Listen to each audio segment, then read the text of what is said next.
Welcome everybody to Amir Shakur Speaks with your host Amir Shakur.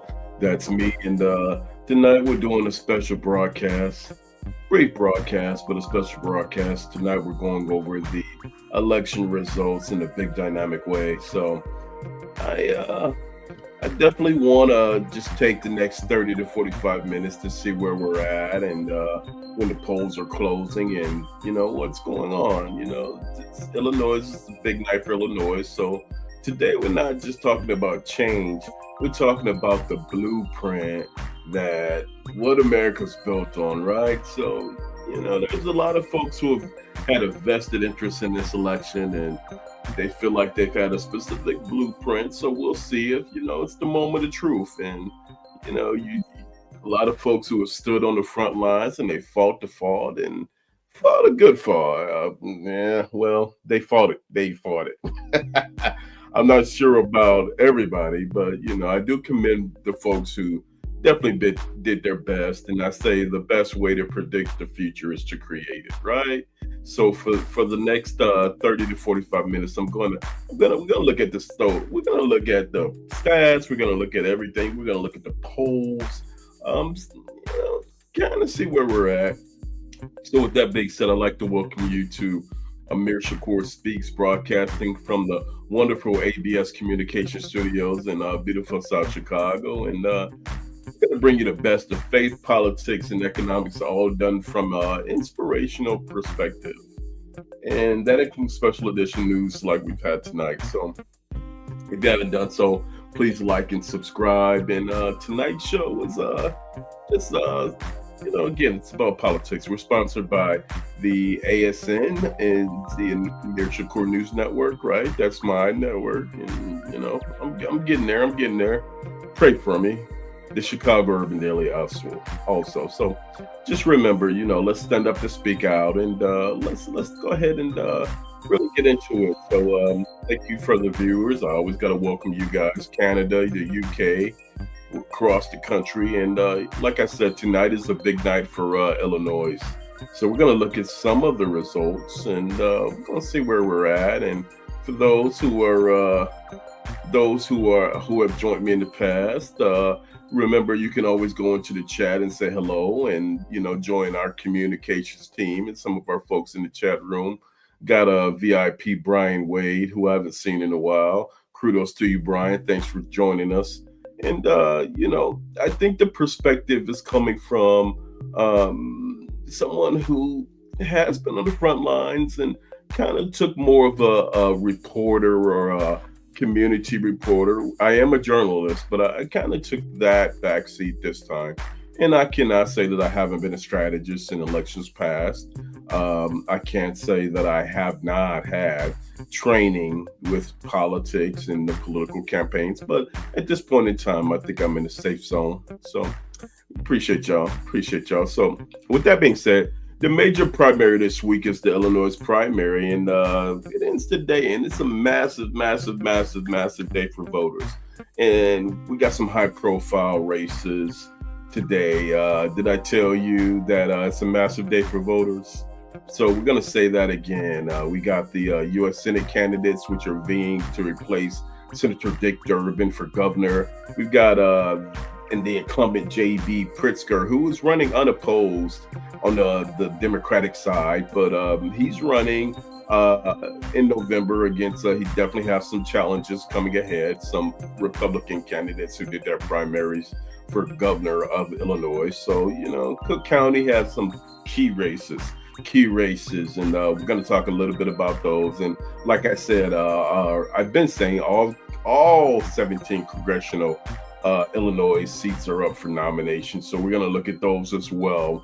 And then, I think that it's healthy to say that with polls closing about 7 p.m. local time, we're at 8:41 now. I think results should be coming in, so we're gonna trickle those down a little bit.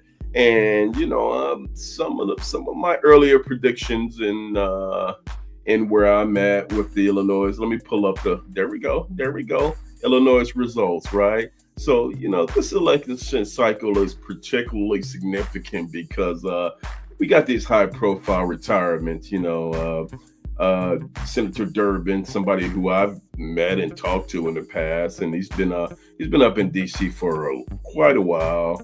And I will say, for those who, you could hate me now, I did do some early advance work, and up until probably about a week ago with somebody who I'm endorsing, Juliana Stratton, for U.S. Senate to replace Dick Durbin. So there it is, y'all. You can hate me now, but I mean, hey, listen, with all factors considered, I'm entitled to mine. And normally I don't do endorsements. Normally I keep mine private. But you know what? Tonight is one of the most contested races. This race right here, Juliana Stratton, Raja Krishnamurti, and then they're she's having the lead. I don't even think it's a locked-in battle, but the earlier returns are showing Juliana with a slight edge over Krishnamurti. And then Robin Kelly, the South End's very own, is currently in third place, and it's been there all night. So let's get back to the results. So we're going to go and we're going to do the coverage for, I am going to show the coverage from NBC. I'm sorry, we're going to sort of cover from ABC. So, Brian, you got Raja. Okay. You're not my friend no more. I ain't talking to you no more. Raja, come on. I'm just playing, man. We're good. Hey, listen, hey, let's hope let's talk about that. I want to break that down a little bit for you because I was looking at the numbers, and we'll talk about that. I want to put those numbers up because Raja, he definitely has some pockets, but his campaign spend, I'm gonna put these numbers up, and you're gonna be amazed because I mean, there's definitely in this economy, in this day and age, there's people out there who are doing it big time. So Representative Raja was one of those who really went out hard on this campaign, and let me show you what he spent, Brian. Let's see if you. There we go. His campaign spent $29.1 million on ads through today. $29.1 million, right? Amazing, man. I mean, do you think that I mean, it's crazy. So he really went out, and then as of from what we were told, his head challenger, with the Illinois Future PAC and everything like that, Juliana spent about 17 million. So I mean, basically Raja really did a lot more than she did, and I think early on she didn't have the capital.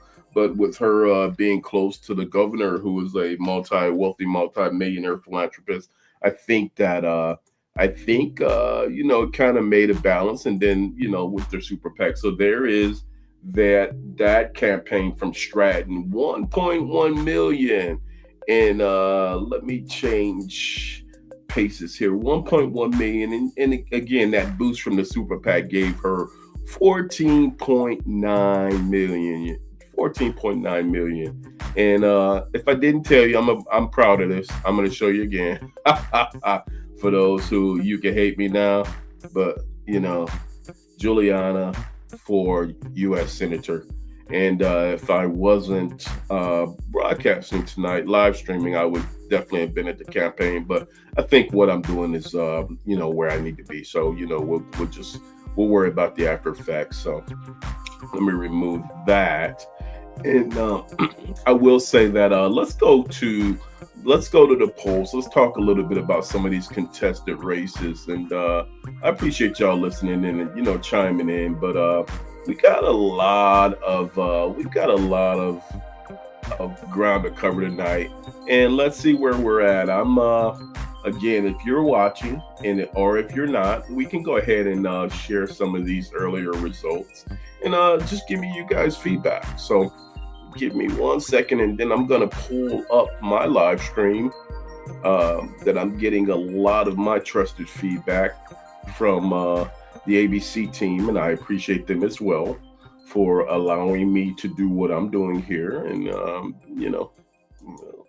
we'll take it from there. But let's look at the results and let's see what's going on. So we'll go ahead and look at the earlier results, and give me 1 second. Let's see where they're at. Okay.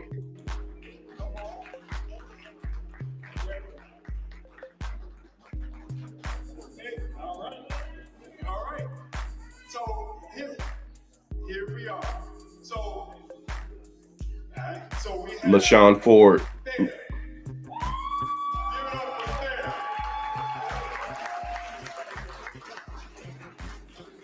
We have Monique Fields. All right, you are looking at LaShawn Ford speaking from his headquarters there. He's declaring victory tonight.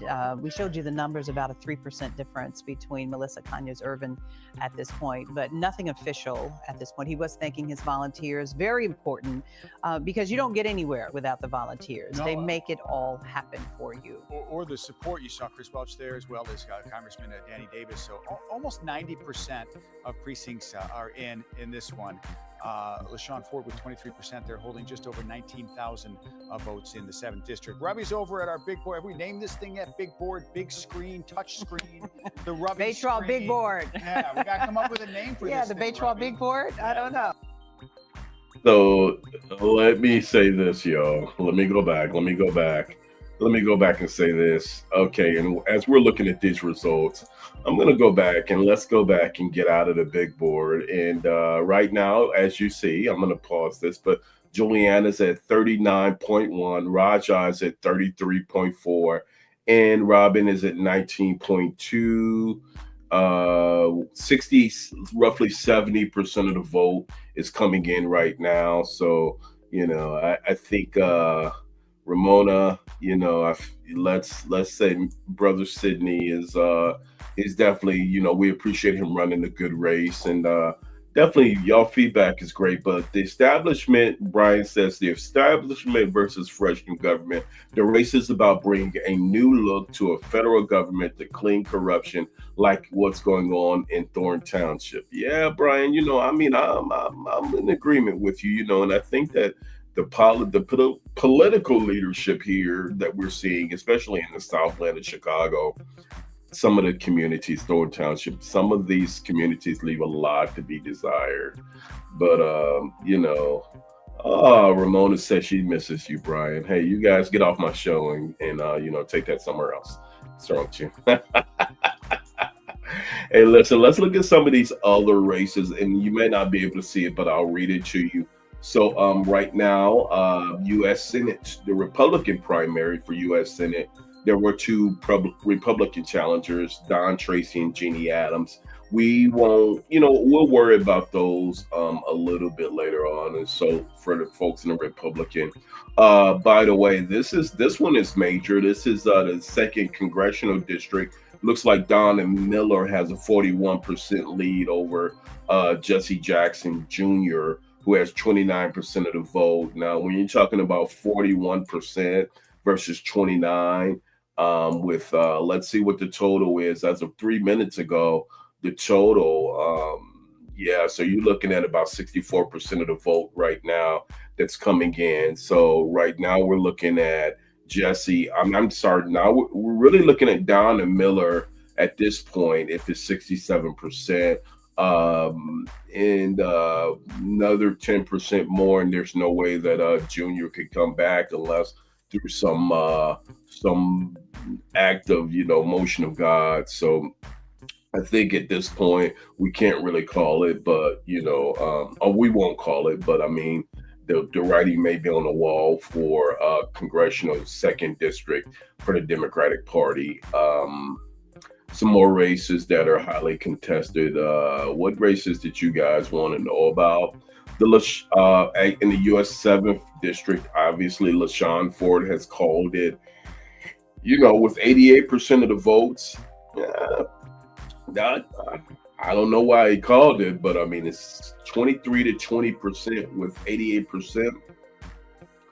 That's still as of 4 minutes ago, I don't know. Maybe they know something that we don't know, but that's really close. And you still have about 20% of the vote that's unaccounted for. So, but as you guys just saw, LaShawn Ford did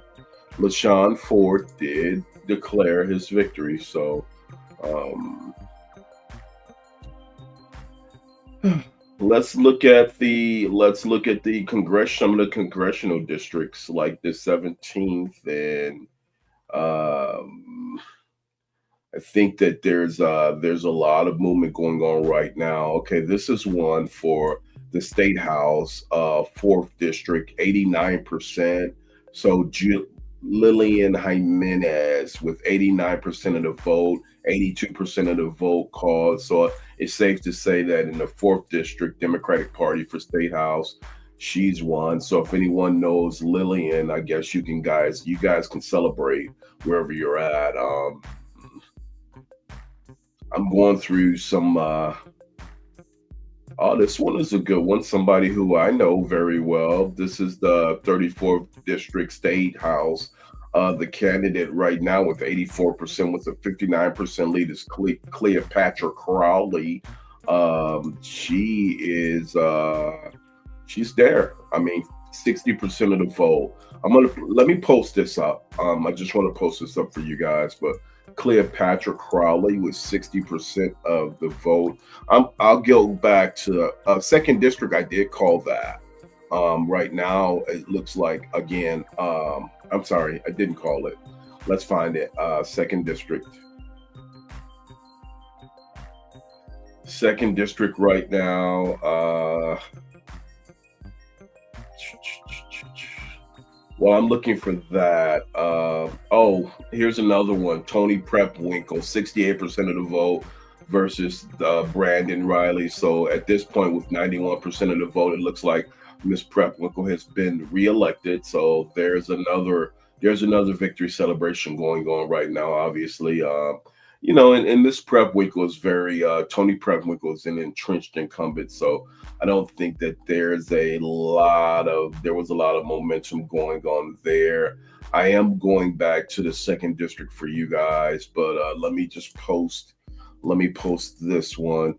So Jackson Jr. 29%. It looks like Chinese, but right now, 5th district. Don and Miller is currently in the lead. I'll find a better way to post that. And then we'll go back to our coverage from ABC because the narration is definitely needed to assist. But so we're seeing some early victories with Cleopatra Crowley, basically Hallie Pendleton, and some of the family members who I know. We can probably send her a word of congratulations.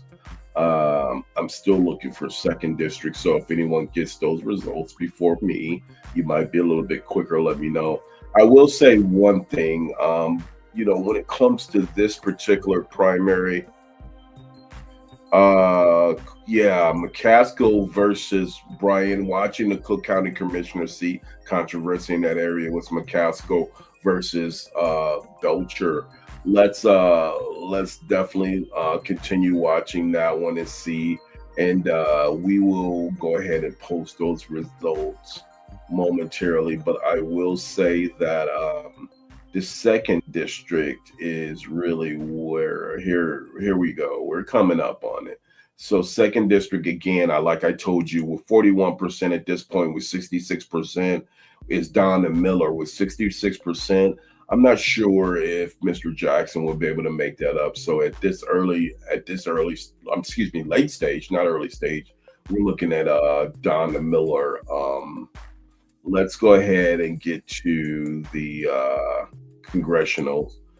Let's find the congressional races for you guys because you guys wanted that one. Um,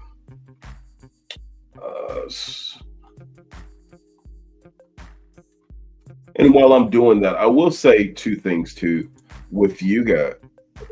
I will say two things. When it comes to this particular election cycle, we've seen, Stratton also faced, 9.5 billion in tax from these super PACs funded by cryptocurrency, and that's really like a newer thing. And this cryptocurrency is highly unregulated, and it's something that we need to really look at. Right now, there's also a backdrop because the primaries in Illinois, again, those retirements.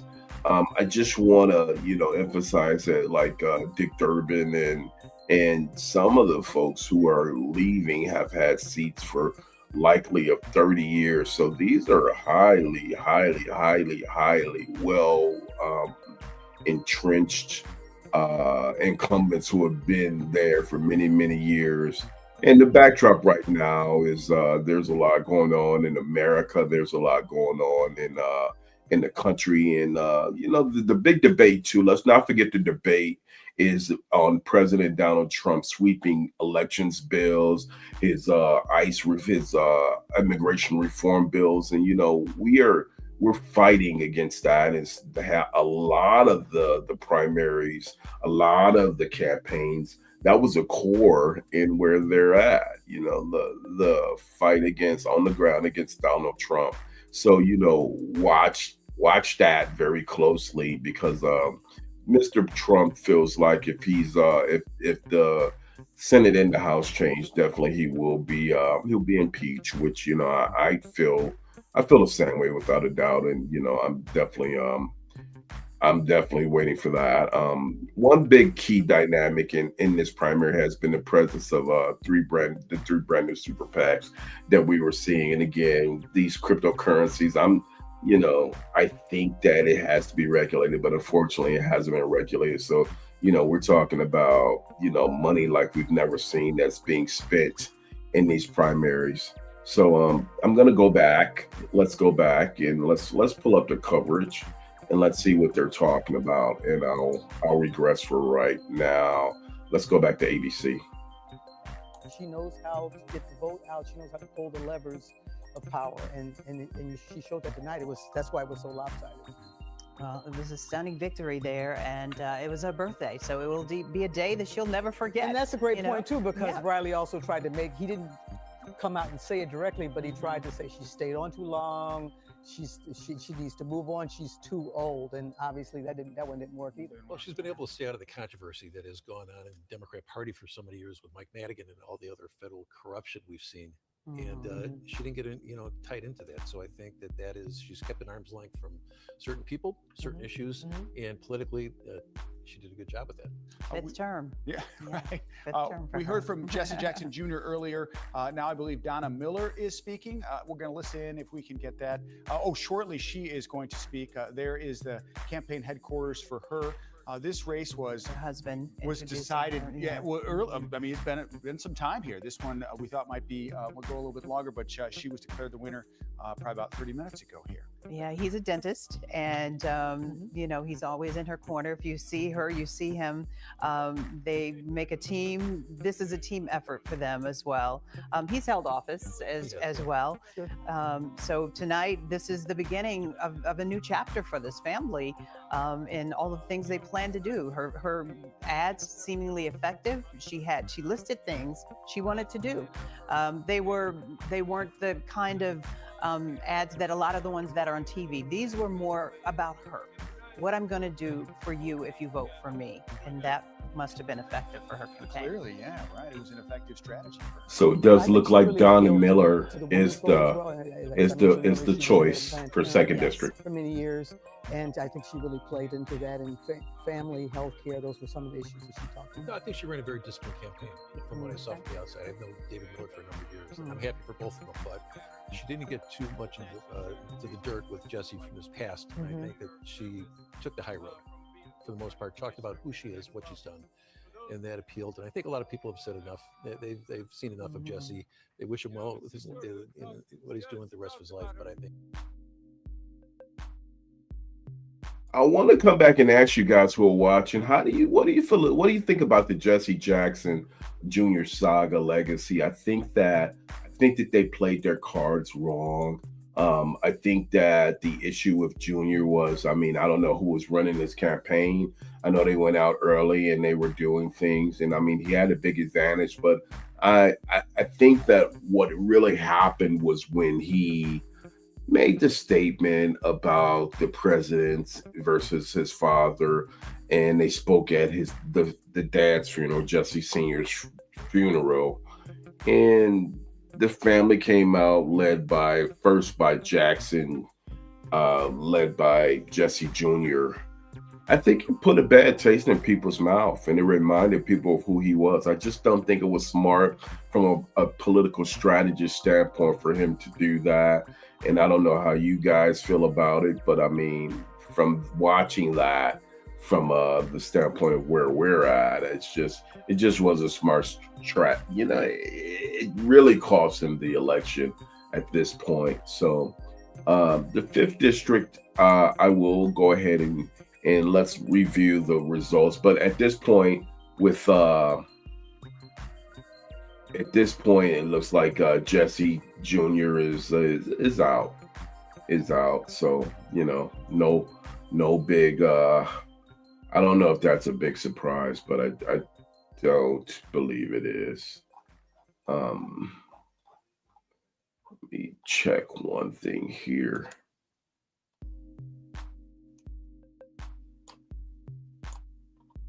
Okay, so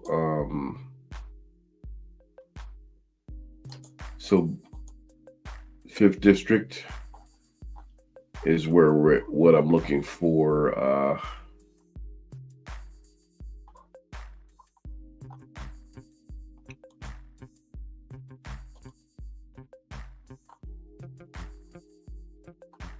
And while I'm going through, we'll look at other key races as well.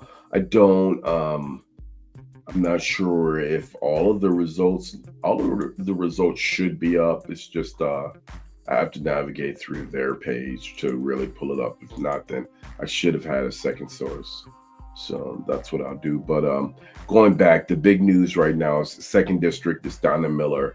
For those who now who doubted, Miss Miller, there you go. LaShawn Ford has declared an early victory, um, which is it's kind of interesting news to me. And we are we are closing quite a few of the races. It looks like some of the larger districts aren't reporting as quickly as we should. And I do want to look at some of the early election results as well for those who are rocking with me. But I will say that this turnout has been low. It's been a low turnout, and early voting. I don't have the numbers from early voting, but today, according to the polls, the pollsters, was it 22 to 23% turnout. So that's very low. About 25% of the people turned out. So you know, not an eye opener, but it is an indication of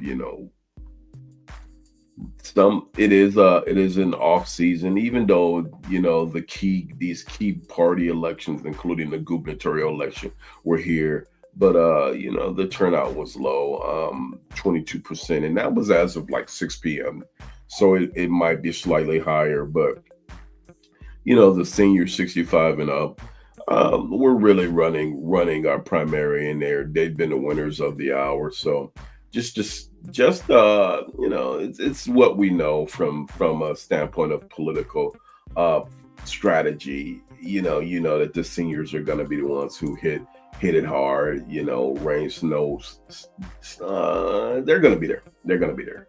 Just one more moment, and I will find you guys the if you haven't, I'll find you the local congressional races. Some of these primaries were really entrenched, like the second district, which we've already announced. Again, that's Donna Miller versus Jackson, and then this one was quite interesting. I do believe that uh, Cleopatra Crowley is on her way down to the state house, which is an interesting story. And for those who don't know, Hallelujah Pendleton, the Wear Orange Day, that's her daughter, the one who was murdered. So I mean, she's and a lot of times when we have these types of cases, we do see the parents who have been involved ascend to the higher heights. So I definitely commend Cleopatra for what she did, and what she has done in the community. I think it's a great thing. I think it's a great thing. And if you guys want to share any thoughts about, just let me know. I think that Government can and should serve the people who elected them and make life a little bit better for everyone, right?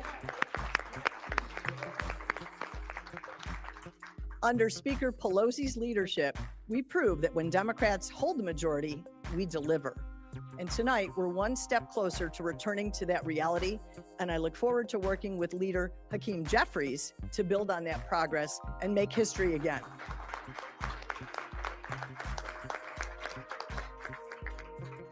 All through this campaign, people have asked me, why would you choose to run again for Congress? Well, the answer is pretty simple, because most of you in this room told me to. Partly because you knew I was crazy enough to do it again, and partly because you wanted a leader in Washington with the muscle memory of how to get things done. Thank you. I accepted your challenge because we all have to do our part. We can't take our democracy for granted. We have to work to keep it. Over the past several months, I've spoken to voters across the district about our American values and the American dream, both of which are under assault. You spoke with urgency, passion, and ideas, and I heard you. I've spoken to too many young people who don't believe the American dream is even real.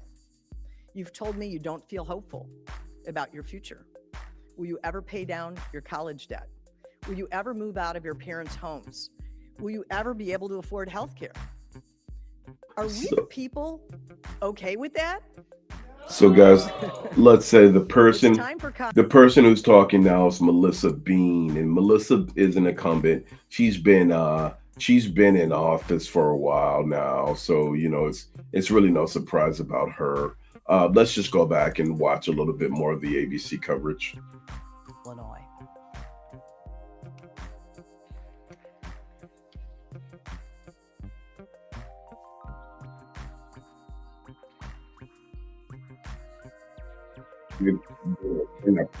We'll try and get Robin Kelly's microphone going there, but she is speaking to her supporters there in a race that the gap has widened a bit, or certainly stayed sustained, with Juliana Stratton, Lieutenant Governor, in the lead over Raja Krishnamurthy. If we have the numbers, we can take a look at them, but well over the majority of precincts in. Still, this has not been called officially, but this race looking more and more positive for Juliana Stratton.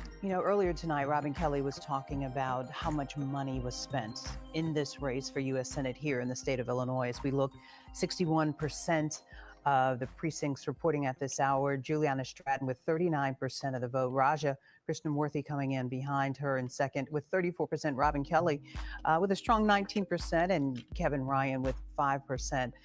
We don't have a projected winner or a confirmed winner here in the U.S. Senate race. But earlier today, Robin Kelly was talking about the exorbitant amount of money that was spent in this race. And people are talking about the money spent across the country here in this U.S. Senate race. It has national ramification who wins this race. And she said that a lot of good people don't run for office because it always comes down to money. And then she began to talk about perhaps campaign reform, finance reform. So perhaps that might become a new issue later on. People might have that conversation. This all goes back to the Supreme Court and Citizens United, which opened up the floodgates, which said that money is protected speech and you can't regulate it. And that has created what we have right now. So let's put it this way also, that the RNC and DNC, their business models like the current status of campaign financing. Reform is not something that either party at the end of the day care to do, because they've all benefited from them. They've drank from the trough of whether it's APAC, it's from crypto, and it has helped them and their consultants in their mission. And Roger spent a lot of money. Sure. Yeah. Well, and that wasn't even the dark money. That was his own money that he had raised over many years. And it's interesting because I was talking to I've been talking to the campaigns off and on throughout, and I remember Stratton's campaign was saying weeks ago that they thought that the money was going to basically that he was going to top off. It was going to get. He spent so much money on campaign ads, and he had flooded the airways with so many ads that people had stopped listening. And so he kind of hit a ceiling at some point. It's starting to look like, if you look at these numbers tonight, it looks like the money in those ads just were not enough. But there is the saying that when you start early first, the early bird gets the worm. Right, you want to define yourself. I will say this, guys. I will say that, when it comes to some of these congressional districts, let me come back through, like the Raja Krishnan, the second district.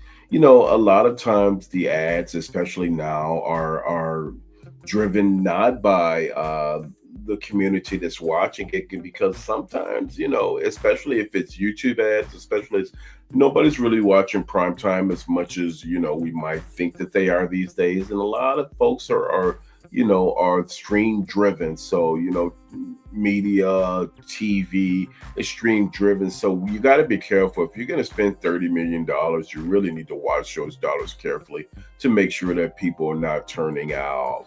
And I know for a fact that I saw Raja's ads, and I think that it did help him a lot, but I'm not sure if it was what was going to get him over. So if you're just joining us, this is one big dynamic, and we are in a we're in a closing of most polls. Most polls did close, but still the numbers are dwindling in really slow for some of these races, surprisingly slow.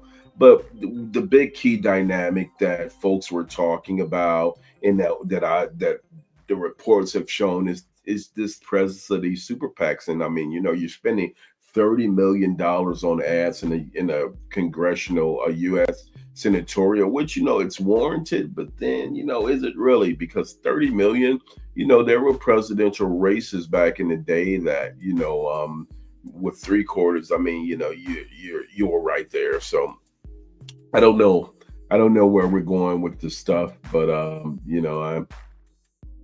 I am happy that, some folks have conceded, some folks have seen it for what it is, and, not a lot of huge challenges. Let me go back and see what's going on here and listen to this gentleman.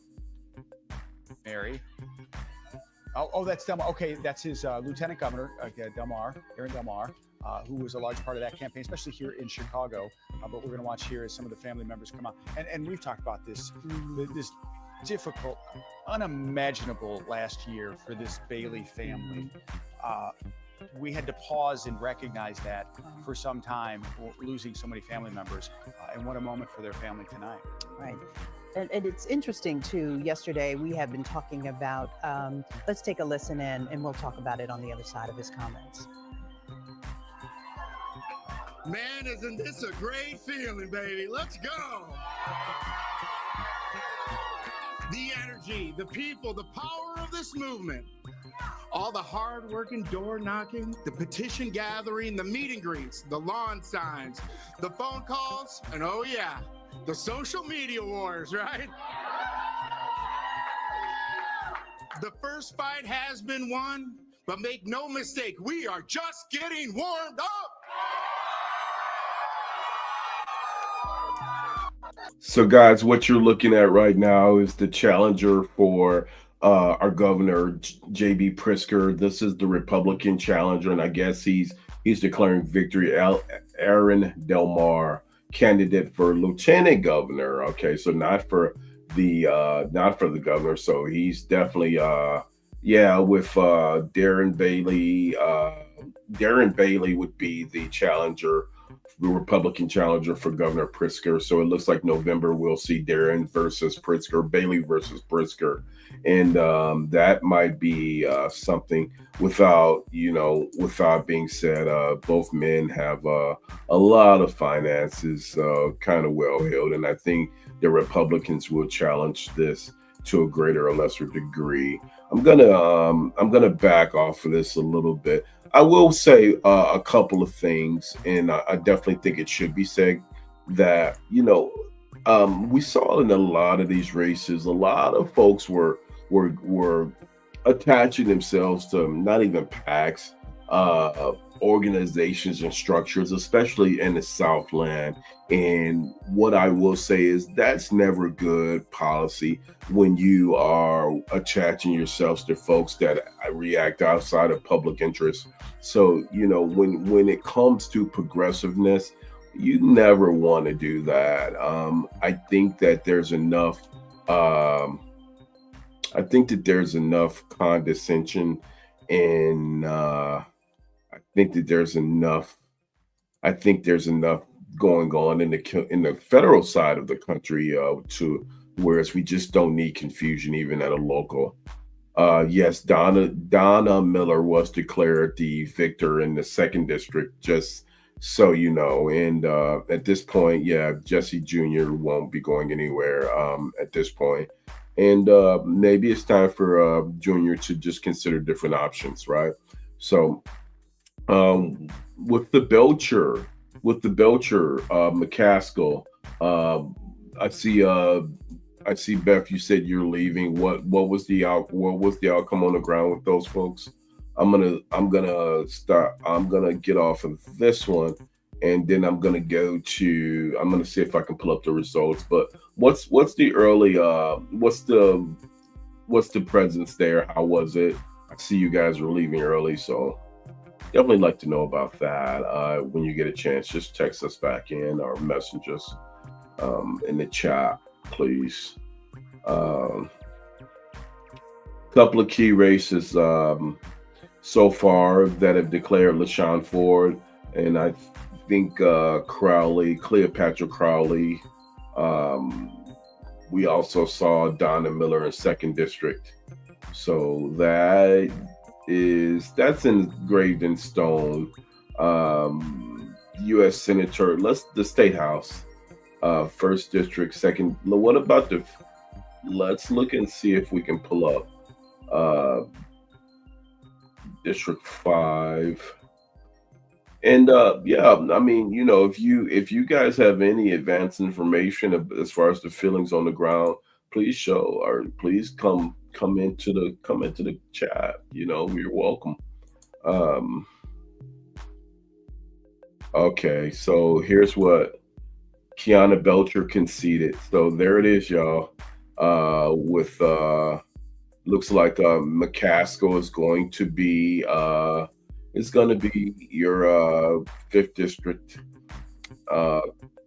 senator. So congressional senator McCaskill versus Belcher. Belcher conceded. So there it is. Okay, the food pantry party is still going on. Okay, that's what's up. Thank you, Beth, for that update, and that saves me a lot. I will find the overall results, but again, here we go with this one. I think it's very interesting right now with 89% of 89%. Cleopatra Crowley, and I'm going to pull up Cleopatra's information for y'all. Well, let's go back, and then I definitely want to highlight that story if it's before I go.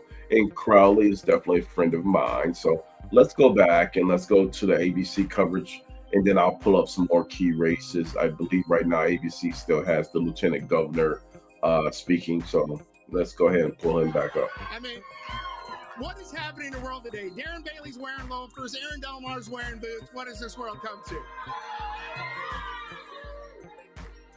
But you know what else? I didn't expect the level of support, the prayer, and the belief from every corner of the state. Amen. But you know what I found? And I say this right over here. I found a new family. Bring our panel back in here as we listen here tomorrow. When Darren Bailey speaks, we'll go back to it. I'm taking his time here and thanking a lot of people. He was a large part of this campaign this time around. Well, you know, I think he had stronger ties to Chicago. You know, Darren Bailey really beat up Chicago quite a bit the last time around. He called it a hellhole, and gets back to this harsh language you were talking about. 51st state, Chicago should be separated from Illinois. And right. So he's learned his lesson, stuff. and he's learned his lesson. He's brought someone in who has some of those relationships. So it seemed to have helped. It's interesting. Over the weekend, Darren Bailey, or maybe just yesterday, he was supposed to do a plane tour in 6 different cities. But because the weather was so bad, he ended up doing Zoom in different cities. Do you think that was effective, maybe getting in touch with a lot of people who may be last-minute voters? Probably, but I thought from the beginning it was going to be Bailey's race to lose based on his popularity in certain parts of the state, and which is great. But it doesn't translate into a November win. Right. I mean, that's the problem. As I said earlier off the air, that Jim Edgar, if he was in this primary, would not win. That's what's happened to the Republican Party. It's been co-opted by the far right. And Darren Bailey is as far right as they get, and he's just not going to play on State Street. I remember we were sitting here the last time Governor Pritzker won, and the AP called that race within minutes. It may have been seconds. It may have been the fastest. We still talk about this to this day. 7:07. Yeah, it was within minutes that race was called. Does Darren Bailey do a little bit better this time around? Jim, you seem to suggest it's just not. It's just not going to happen. It's not in the cards. You've got the Trump factor, and he is all in with MAGA and Trump. And I can spend an hour talking about why that has fractured the party, but he's not going to get the money from the Dick U lines or from the RGA. They're not coming. Does he go back to that though? Because we were talking about this earlier. He did distance himself with some of those harsh comments from the president. Yeah, but you know what? I know Mr. Bailey, and he served in my caucus for 4 years. He was never.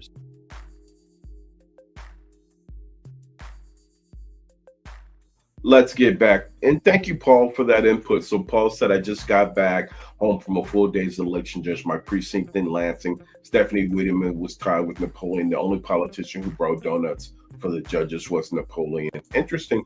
But I do want to say, out there. So if you guys haven't gotten the notice, basically some key races was decided. Donna Miller did win her election against Jesse Jr.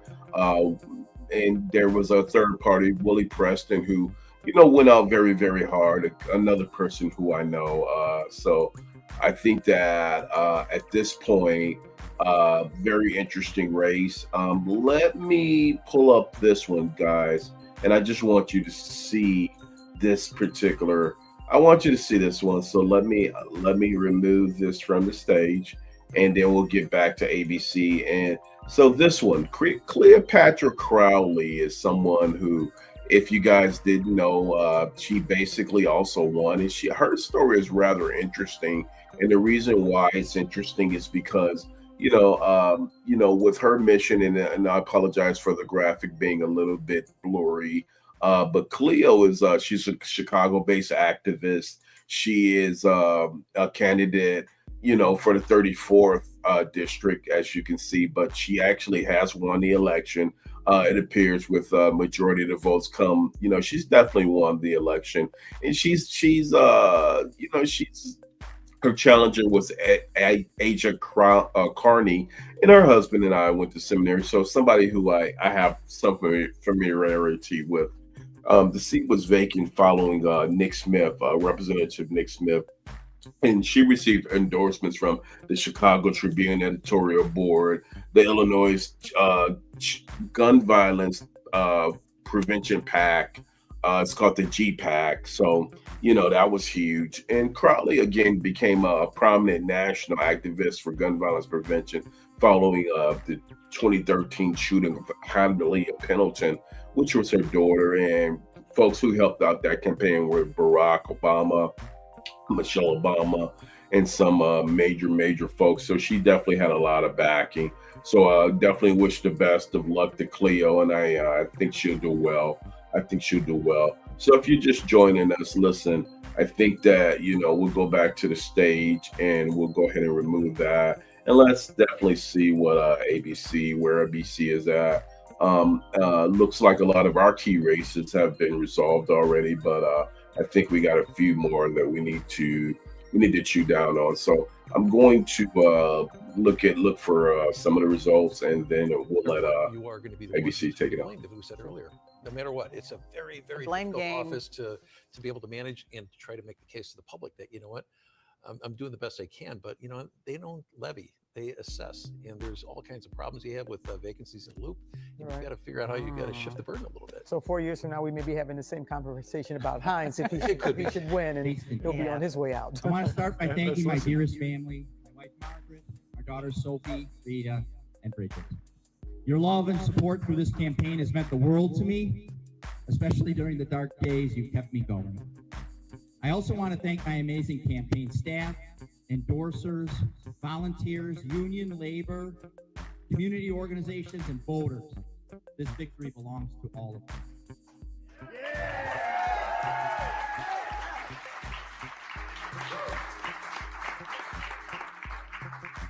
To every voter, every volunteer, every organizer, every family who knocked on doors, made phone calls, and believed that our county deserves fairness, transparency, and accountability in the assessor's office, thank you.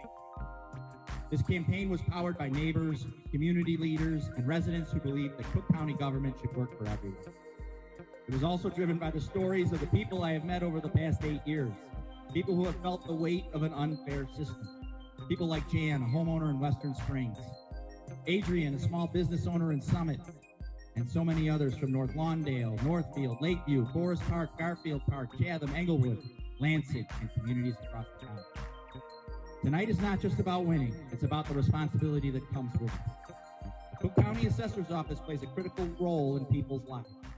Property taxes determine whether families can stay in their homes, whether small businesses can keep their doors open, and whether communities can thrive.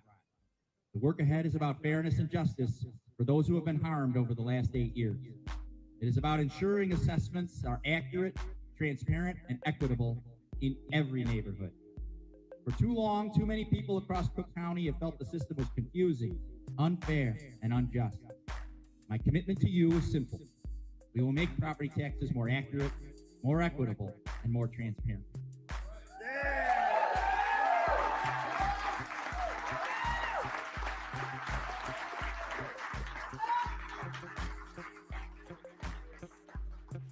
Ours will be an office that listens. We will work with homeowners, renters, business owners, and local governments across Cook County to make sure the system works the way it should. From day one, I will serve with every resident of Cook County with integrity, fairness, and transparency. Let's go back to Darren Bailey, downstate. He's getting ready to address his supporters after winning his party's primary.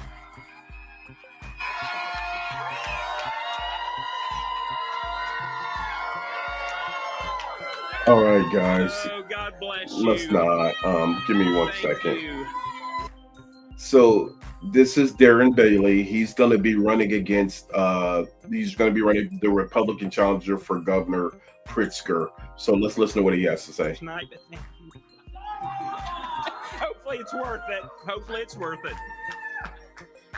Oh, thank you.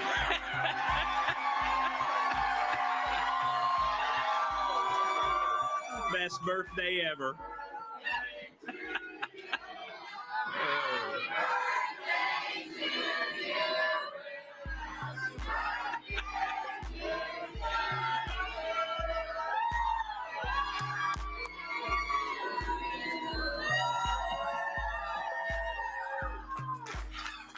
Thank you.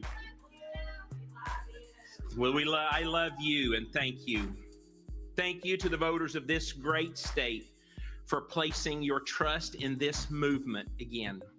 I'm deeply humbled, and I promise you this, I will never forget who put me here.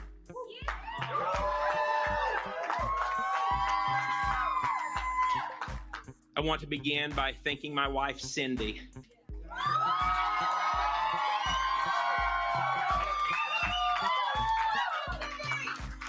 She's my rock, my strength, and my partner through every season. I want to thank my family and the countless people across Illinois who prayed for us and walked with us through the hardest season of our lives. I want to thank Jose Durbin for everything that he has done to guide us to this historic victory. He is the greatest campaign manager in America. I will assure you of that. Someone who started off with us in the beginning as well that I want to thank is Lisa Tegler.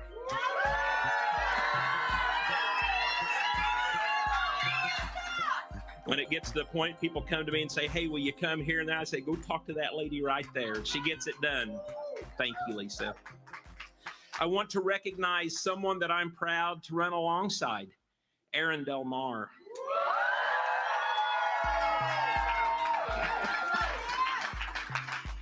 Aaron represents the future of leadership in Illinois, steady, principled, and focused on results, not politics. He's going to be the best lieutenant governor this state has ever had, and I'm grateful to have him by my side.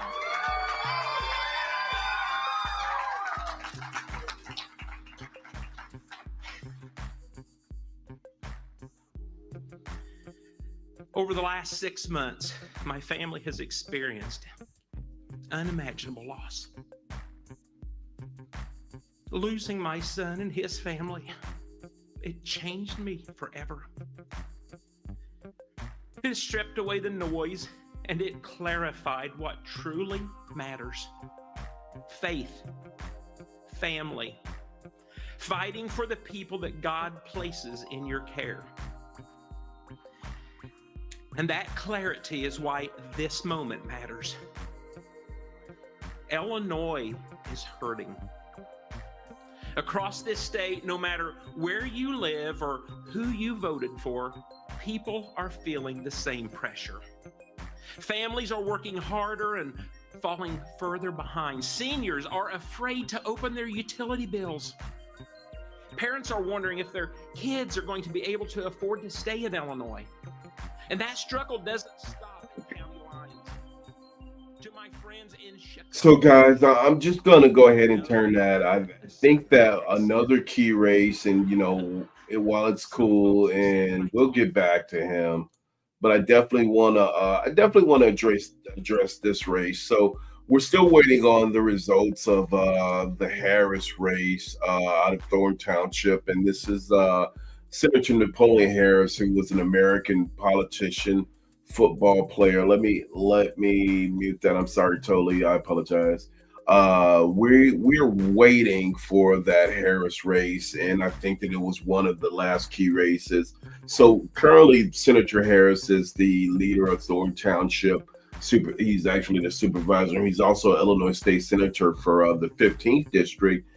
And since he's been there for 10 years now, going on 10 years, and he serves as the assistant majority leader in the House for Democrats. He's the assistant majority leader. So he's the chair of the insurance committee and the vice chair of the pensions committee. So he was elected on April 1st, 2025 with 74% of the vote and sworn in on May 19th. So before that, people know Mr. Harris as his career as a NFL superstar, I guess we could say, but he definitely had some great superstar level, maybe B level career. Oakland Raiders, Minnesota Vikings, Kansas City Chiefs, and he finished with high rankings for the time that he had He's got a BA in communications from Northwestern University, where he was a standout two-sport athlete, and him and his wife own two Beggars Pizzas in the Chicago area. He definitely, his main residence is in Flossmoor, and I believe there's a second residence in Harvey, Illinois. So, Mr. Harris has championed legislation from for this while he was in the Senate. Hair loss coverage. He championed that was a bill 2573. So these are things that people don't know about. Homeowners insurance transparency. He sponsored the bill 5357. Alzheimer's treatment. So I mean, he's definitely been engaged, and he hasn't been sitting around. But I will say this, and Paul, thank you for your last comment. I don't know if you're still around, but I am glad that Cleo challenged. So there it is. Definitely great that she challenged. She won her race. But going back to Mr. Harris, I think that at this point in time, let me see what you have to say. The Senate Majority Chairman stripped Napoleon of his chair from his chair. Oh, I didn't know that. If they did, then that he accepted donations from insurance companies he regulated. Oh my God, I didn't know that. So yeah, I didn't know that he was taken removed from that board. I will say that he's been actively engaged or he's been active in communities, but when it comes to actual boots on the ground, some of the things have been, a little bit black and white, but a little bit dark cloud. Like, say, for instance, the presence in Harvey, where he owns a Beggar's Pizza, Harvey, Illinois. For those who don't know, 25 minutes outside of the south of Chicago. And I will say this, that community is definitely in an uproar, but this is the community where Mr. Harris is maintaining a second residence. So should be quite interesting. I do want to say that we'll watch that result, and it might be the last result I post. Let's go back to the stage, and let's go back to ABC. I think we got this is Julia Allen Stratton. So let's see what's going on here, and let me pull that up. I think that should be interesting. And then it's also gotten much more crowded. This is not just a big win for Juliana Stratton. It is a big win for Governor J.B. Pritzker. He not only endorsed her, but poured a lot of money into this campaign. Many say that this campaign was a test of his political power in Illinois, and he clearly passed it. Now, throughout this campaign, Juliana Stratton was, well, at least the polls were saying that she was lagging behind, but obviously she struck when the fire was hot, which was about in the last 2 weeks, with a lot of ads on the air. And what one person told me from her campaign is they feel what really made the difference, because even though there was a lot of money in this campaign, what really made the difference, they said, was the ground game. Money can only go so far, but when you have many of the governor's loyal soldiers, political soldiers, being there on the ground, knocking on doors, making phone calls, that type of old-fashioned politics tends to win elections, which is exactly what's happening tonight. Now, we are told that Stratton is expected to come out at about 9:45.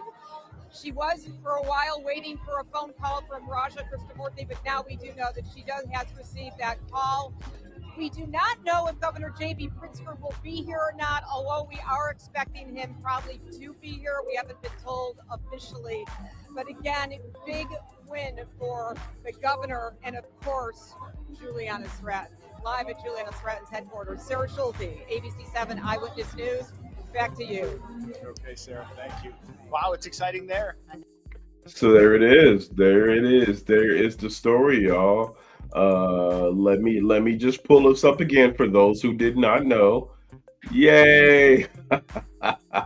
Hey, listen, you guys can hate me now, but I think that logistically, I think Juliana couldn't go wrong, and I'd like to commend Emily Murphy and some of the folks on the team who worked really hard to get Juliana in office, and she will be going to she will be representing our state in replacement for Dick Durbin as the U.S. Senator. So if you're just joining, we're gonna wait for her to say her speech. I think a lot of the key races that we were looking at in the Southland have already been closed out. So, and I will see if that I want to see if we can still find some more. But I will say one thing about hold on one second. I will say one thing about this particular race. That race was just, I mean, it was a race about personality. I think that when you have a governor who's a very, not an entrenched incumbent, but definitely a very well respected in a lot of areas in the community. And think about it like this: this race was not really about the ground game with Senator Durbin being who he was and what he meant to the Democratic Party, being one of the stalwarts. But think about what this race is really about. It's about the opposition to Donald Trump in the days ahead. So, I will say that, this dynamic is really about, a referendum to Trump. And if we see things like this across the country in some of these other contested states, especially blue states, there will be a chance that Mr. Trump will be impeached. So just think about that. The Republicans voted high to begin the debate on Donald Trump with the sweeping election bills, which they're trying to pull off, and you know, uh, it's basically leading to voter suppression around the country. So we got to think about, when we're seeing some of these red states, like what's going on in Texas and in Tennessee, and we see a lot of sweeping changes, referendums that are trying to suppress the elections, and they're working hard.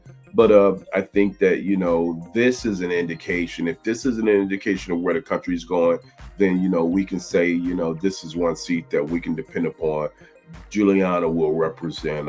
She'll represent the Democratic Party, and she'll represent the liberal-minded community folks very well. So, being a former judge, being someone who's had executive level experience, being the lieutenant governor, I think that that is good. And also, this is a black female who, in the light of Kamala Harris not being elected as president, I think that people want to support somebody like a Juliana. So there it is, guys. Let's go back.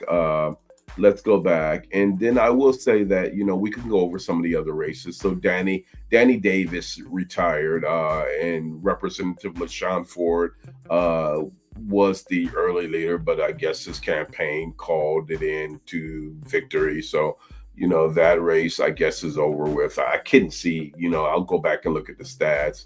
Obviously, Robin Kelly succeeded out in the district of the second district, who was the third wheel of Stratton and Krista Morty's. So the thing is those races are done and over with. And I will say this, guys, and I think that the referendum from here goes into November, when we see the real fight, and the community and the vision is what we have to think about. We have to stay focused on. I haven't had a time to drill down a lot of the judges' results, but I will go back and look at those. Remember, the conversation from here on out is, if we're seeing changes, we got to hold Washington accountable, especially from the standpoint of, the ICE raids, things that are going on in the country that have to change. We cannot let these people stand in office for years and years and years, and fall asleep in meetings, not be accountable. And I mean, some of the folks who retired, and I won't call them out, but it's time for a change. It's time for a new day when it comes to the long-term political structure. And remember, we have conversations that don't end here, but they're just beginning. They're just beginning. So let's continue building something bigger than the show. But we gotta go ahead and show and prove. There has to be a standard of excellence in leadership from the Democratic Party that we haven't seen. And the last presidential election, it was theirs to win or lose, and they lost big time. So let's go ahead and spread the word. Congratulations to everyone who ran. Public office is a very hard thing to do. Congratulations to Cleopatra. Uh, and I will go back to some of these cliffhanger races who I haven't called out tonight, or maybe the results haven't came in. And you're gonna want your notifications to just keep watching for those. I'll go back. I'm not gonna be online, but I'll go back and share those. But so listen, guys, let's just keep fighting the good fight. I think that I think we can win back the country from a balanced standpoint. I was going to say a liberal minded standpoint, but I'm going to say a balanced standpoint. And, if the dynamics in these new races have said anything, the dynamics in these campaigns and the folks who are winning tonight big time, Donna Miller, 2nd District, Juliana Stratton is U.S. Senator, 2nd Congressional District, Donna Miller. So people want change, and that might have been another reason why Jesse Jr., besides some classic strategic mishaps in the campaigns. But listen, public service is hard. I commend everyone who ran tonight. I commend you for what you're doing. I've been there before, and I was so glad when my campaign was over with. 10 years back when I ran for a city council position, but a city council position was in connected with the Democratic National Convention from 2012. So yeah, public service is hard, so I understand that. And we are building, and we're building bigger and better. So we need the standard of leadership, and we need Democrats to change that landscape and change their mindset, and not make the same mistakes of the past. So I'm out of here. I'm sorry. What did you say? What did you say, Paul? Listening, Beth. Thank you, Beth. Thank you, Beth. Thank you, Paul Roberts. And we had a great show last night, but I want you guys to watch I'll make some further announcements. If we have to do some more updates, I will. Don't worry about it. But thanks for standing by the election results, and just listen to some of my commentary. I don't know a lot, but I do know enough to really, really see this through. And on the flip side of that, I've been a Democratic Party strategist for probably 25 years, but it's not something that I do from the work of journalism and being from behind the community. So anyway, not about me. It's about thanking you guys for what you do in public service, and I appreciate you as well. Listen, guys, I'm out of here. That's my time. I appreciate y'all. Thank you for watching in, and thank you for doing what you do, and I'm out.